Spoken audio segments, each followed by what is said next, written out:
Hello friends, this is Dr. Bhavas Patel. I am orthopedics and sports physiotherapist. I running my clinic at Navsari Gujarat.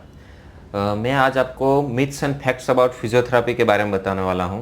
आप सोच रहे होंगे ये हिंदी में क्यों बात कर रहे हैं। जी हाँ, अब मैं हिंदी में भी वीडियो बनाऊँगा। गुजराती और इंग्लिश में तो बना ही रहा हूँ, अब से हिंदी में भी वीडियो बनाऊँगा। तो चलो फटाफट शुरुआत करते हैं। क्या मिथ्स एंड फैक्ट्स पब्लिक में फिजियोथेरेपी के बारे में होते हैं। तो पहला ये होता है कि एक्सरसाइज कराने से मेरा दर्द और बढ़ जाएगा तो नहीं।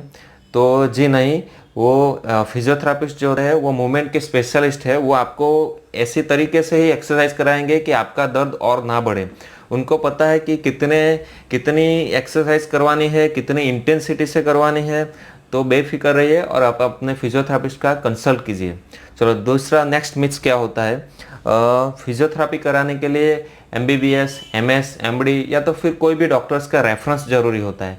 जी नहीं, फिजियोथेरेपी एक इंडिपेंडेंट प्रोफेशन है और फिजियोथेरापिस्ट एक इंडिपेंडेंट प्रोफेशनल है जिसका कंसल्ट करने के लिए आपको किसी के रेफरेंस की ज़रूरत नहीं है। आप डायरेक्टली फिजियोथेरापिस्ट का अप्रोच कर सकते हैं। अब बढ़ते हैं तीसरे पॉइंट पे।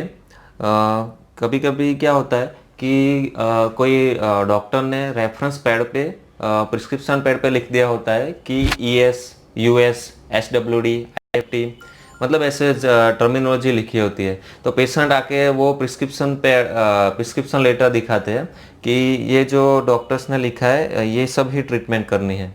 तो मुझे पब्लिक से इतना ही अनुरोध करना है कि वो सब सिर्फ जनरल टर्मिनोलॉजी लिखा होता है, उसका डेप्थ में मतलब जैसे कि एसडब्ल्यूडी लिखा है तो शॉर्ट वेव डायाथर्मी, तो वो कितने इंटेंसिटी से देना है, कितने मिनट देना है, वो सिर्फ फिजियोथेरापिस्ट को पता है।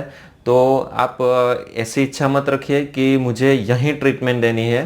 फिजियोथेरापिस्ट आपका डायग्नोसिस देख के अपने हिसाब से आपको ट्रीटमेंट प्रोटोकॉल डिसाइड करेगा। चलो बढ़ते हैं चौथे पॉइंट पे। कभी कभी क्या होता है कि फिजियोथेरापिस्ट, लोगों में डाउट होता है कि फिजियोथेरापिस्ट को ड्रग्स, मेडिसिन के बारे में नॉलेज होता है कि नहीं।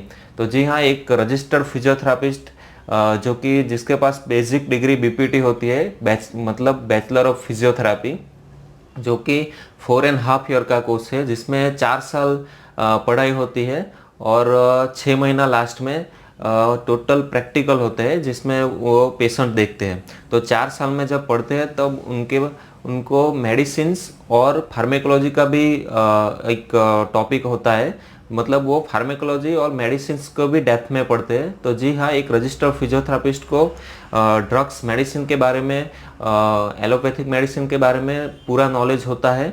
हाँ, ये अलग बात है कि लीगली अभी इंडिया में फिजियोथेरापिस्ट ड्रग्स प्रिस्क्राइब नहीं कर रहे हैं। चलो बढ़ते हैं पांचवें पॉइंट पे। कोई भी हेल्थ वर्कर फिजियोथेरेपी ट्रीटमेंट दे सकता है कि नहीं। जी नहीं, एक रजिस्टर्ड फिजियोथेरापिस्ट, जैसे कि हमारे गुजरात में जीएससीपीटी करके Gujarat state council of physiotherapy, जिसमें जो जितने भी रजिस्टर्ड फिजियोथेरापिस्ट है वही फिजियोथेरेपी ट्रीटमेंट दे सकते हैं और कोई भी नहीं दे सकता। अगर कोई और फिजियोथेरेपी ट्रीटमेंट देता है तो वो बोगस फिजियोथेरेपी ट्रीटमेंट कहलाती है, मतलब लीगली नहीं कहलाती। जो लीगली वही दे सकते हैं जो रजिस्टर्ड फिजियोथेरापिस्ट है। चलो बढ़ते हैं छठे पॉइंट पे। बहुत से मरीज ऐसे होते हैं जो बोलते हैं कि मुझे कसरत सिखवा दीजिए, मैं घर पे करता रहूँगा। एक फिजियोथेरेपी एक ट्रेनिंग सिस्टम है जो आप मतलब घर पे नहीं कर सकते। अगर सही तरीके से आप फिजियोथेरेपी करवानी हो तो आप फिजियोथेरापिस्ट के गाइडेंस में ही कर सकते हो, क्योंकि कितने इंटेंसिटी से करवानी है, कितने रिपीटेशन करने हैं, वो एक नॉलेज फिजियोथेरापिस्ट को ही होता है। तो मेरे अनुरोध है कि आप एक फिजियोथेरापिस्ट के अंडर ही आप फिजियोथेरेपी ट्रीटमेंट लें। चलो बढ़ते हैं सातवें पॉइंट पे। बहुत से हमारे इंडिया में बहुत से जगह पे थेरापी सेंटर के नाम से बहुत से क्लिनिक चल रहे हैं जो सब मतलब फिजियोथेरेपी ट्रीटमेंट देते हैं क्या। जी नहीं, वो सब फिजियोथेरेपी ट्रीटमेंट नहीं दे सकते। एक रजिस्टर्ड फिजियोथेरापिस्ट जिसके पास बेसिक बीपीटी डिग्री हो वही फिजियोथेरेपी ट्रीटमेंट दे सकता है और कोई फिजियोथेरेपी ट्रीटमेंट नहीं दे सकता। चलो बढ़ते हैं आठवें पॉइंट पे। कभी कभी ऐसी क्वेरी होती है कि फिजियोथेरेपी सिर्फ ऑपरेशन के बाद ही कर सकते हैं। जी नहीं, कभी कभी क्या होता है जैसे कि कमर के दर्द का कोई पेशेंट हो तो अगर वो डॉक्टर्स ने बोला था कि उसको ऑपरेशन करना है तो फिजियोथेरापिस्ट को वो कंसल्ट करता है। तो कभी कभी ऐसा भी होता है कि उसको ज़रूरत ही नहीं पड़ती, फिजियोथेरापी कराने के बाद उसको सर्जरी की ज़रूरत ही नहीं पड़ती। तो फिजियोथेरापी सिर्फ ऑपरेशन के बाद ही कर सकते हैं ऐसा नहीं है, बहुत सी कंडीशंस ऐसी होती है जिसमें आप फिजियोथेरापिस्ट का कंसल्ट कर सकते हो।